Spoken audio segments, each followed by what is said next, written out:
St. John's Day, 1622. 400 years ago. It was a great day for Macau and has been ever since.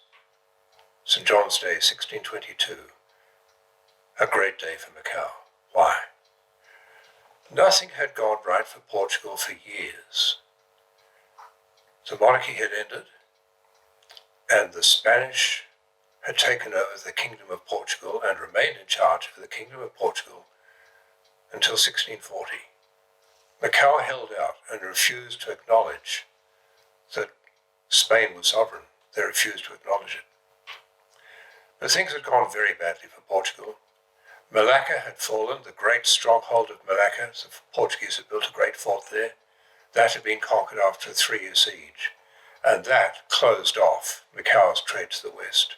So Macau was isolated, ready to be picked off by the Dutch. So in 1622, the Dutch decided to pick off Macau as they had picked off most of the other Portuguese colonies in East Asia. So in Macau they were outnumbered, badly outnumbered, possibly as many as 1,300 Dutch to possibly 300 Portuguese defenders, defending an uncompleted fort, which was still under construction. It did have some cannon, but it was incomplete, sitting ducks.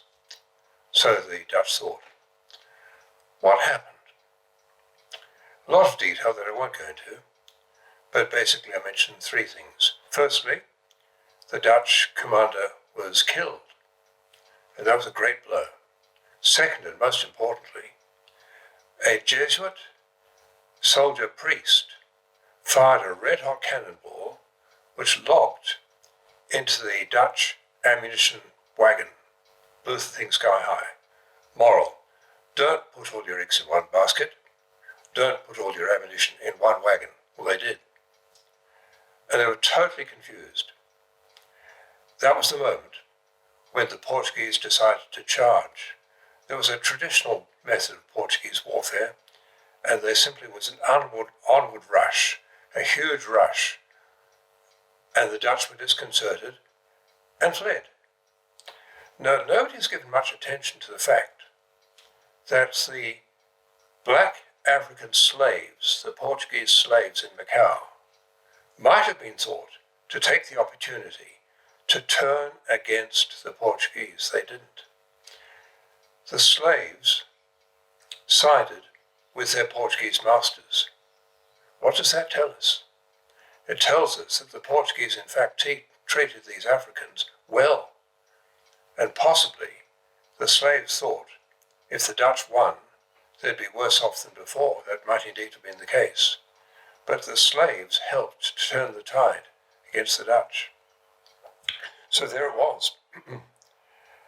Now, why was this date so very important? Why did the Dutch not attack again? There are several reasons. First, they didn't need to, because the trade of Macau with the west through the Straits of Malacca had been cut off by the Dutch. It's only a narrow strait, and the Dutch controlled it, and they throttled any ships from Macau westwards. Second, there was civil war in China. The Manchu dynasty was taking over from the Ming dynasty, and China was racked by all sorts of problems. The trade had virtually finished. So, hastily, the Portuguese finished Monte Fort, and it was crammed with guns built by Manuel Bacaro, who was the best gunsmith in the whole of the Far East. Macau was now stoutly defended. So the Dutch looked at the strength of Macau and decided, never again. So the conclusion is this. That day was a great day for Macau. St. John's Day, 1622. A great day then, and a day to celebrate still after all these years. A great day for Macau.